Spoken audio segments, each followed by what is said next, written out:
Once the lawyers find out how much each side is worth, they tempt their clients with the prospect of getting more money through fighting.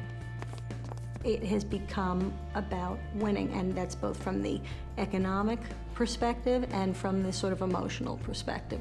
What you have is a tinderbox, and virtually anything can ignite that tinderbox. And the lawyers, frankly, often are throwing gasoline on that fire. We're going to fight you. And even if you win, you will think you lost. What you wind up with is people feeling antagonized by the tactics of the lawyers on the other side. If you and your spouse hate each other like poison and want to get out of the hellhole you call a marriage, you've come to the right place. You've got questions. We have answers. I'm Reno Brackman, and this is Brutal Divorce Tactics. The system is an adversarial, polarized system.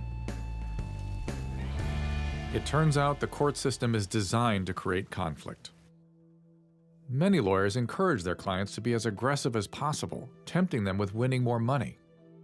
And once someone starts making accusations towards you in court, you have no choice but to fight back.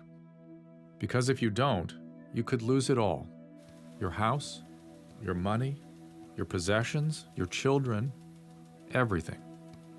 If one side is being reasonable and the other side is being totally unreasonable and greedy and miserable, and thus lies the problem. Basically, what the court does is it creates a battleground in which each side hurls the harshest accusations they can come up with because they're desperate to win.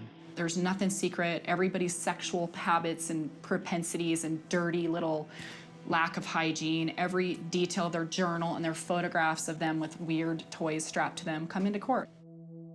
If you want to enter the circus and you put on the outfit and you want to be a great clown and entertain, the system will certainly accommodate you. You're getting billed by the hour, and it gets expensive, and people need to realize that. The more acrimonious it is, the smaller the things that that the parties are willing to fight for, the more they get to bill. Attorneys get paid by the hour. The more accusations they make towards the other side, the more things they ask you to send them, the more papers they file with the courthouse, the more they earn, and the more it costs you. One party files something, you have to respond. If you don't respond, you either lose by default, or if it's a contempt petition, you land yourself in jail. You're a lawyer, you write a nasty letter, and her lawyer has to write a nasty letter. It's just a great system. Essentially paper the other side until they can't take it anymore. It's just paperwork after paperwork after paperwork after paperwork. And there are no limits. When attorneys get started, they have no incentive to stop until you run out of money. You have lawyers who are in it for the money, who are greedy, who will milk a case. If your case is taking years and years, then that means some attorneys just putting in a lot of frivolous motions to delay the case. In the 60s, it'd take a few months, a year. Now cases drag on 5, 6, 7, 8 years. Which is extremely expensive, as you can imagine. The attorneys definitely don't want to settle the cases because once they do, their income stream has been cut off.